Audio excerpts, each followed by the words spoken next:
Alright, so, hey everybody, I'm here with my buddy Steve Barnett of PromisedLand Quartet. How are y'all doing?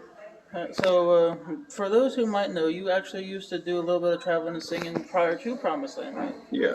You want to share a little bit about that? Yeah, from 2015 to 2019, I traveled with the Melody Airs Quartet. They're out of Travelers Rest, South Carolina. And so that was a wonderful time in my life and the first group I've ever sang with. And I took some time off, about 3 years, and then Promised Land found me, and the rest is history. So July 1st of last year was the date that they hired me, and I'm enjoying myself, having myself the time. So, what is your favorite place y'all have done a concert at? That'd be hard to say because the country's beautiful up here in Virginia, where we're at now. But we travel a lot to Pennsylvania and West Virginia, Maryland, some in North Carolina, and of course in my state, South Carolina, some. But I would say the favorite place so far is West Virginia, just because I love the mountains and the country's beautiful up there. And for those that might not know, there's a bass singer, Aaron McCoon. He is from West Virginia. Really? And, cool. and he sings with Daly and Vincent now. Yeah. He's awesome.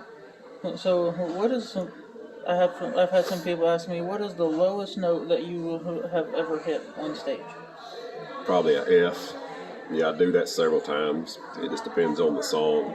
And down in the Tim Riley, Jeff Chapman. Oh yeah. Yeah, that's a good one. And he does an amazing job singing the bass part, if you guys couldn't already tell. Excuse me.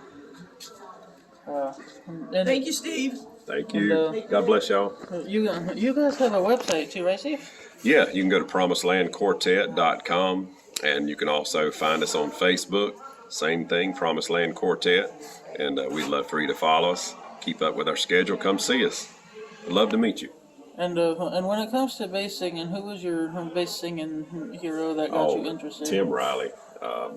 J.D. Sumner, of course, just the freakish low stuff. It was just unreal. And for a while, he had the record for the lowest. Yeah, I mean, I have several that I love. Tim Riley, though, and Jeff Chapman, those are my two of my favorites.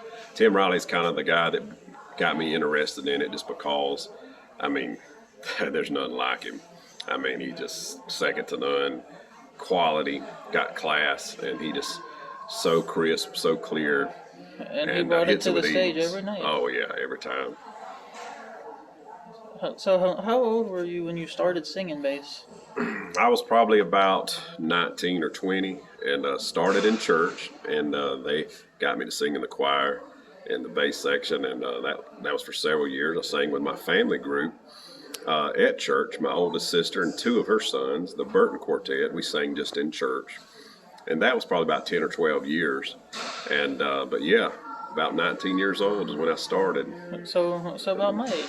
Yeah. And what was that bass singing tip you gave me the other day when I was asking about tips? Well, one thing is just making sure that you are a bass singer, first of all.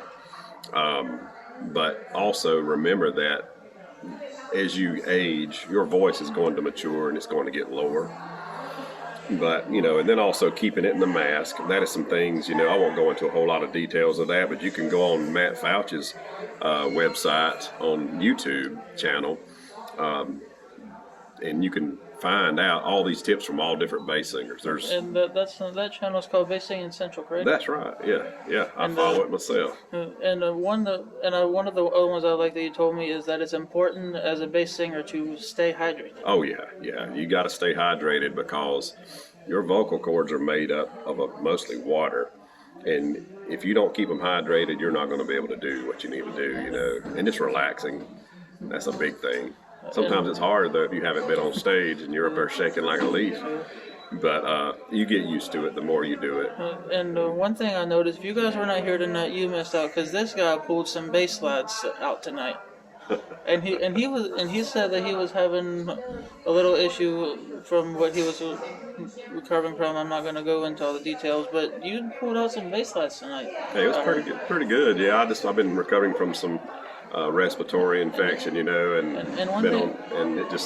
kind of hindered me tonight, but it's pulled it off somehow. And one thing I noticed is when there's a bass song on stage and somebody does that, even if they're out close, somebody does that, they're like, okay, lower.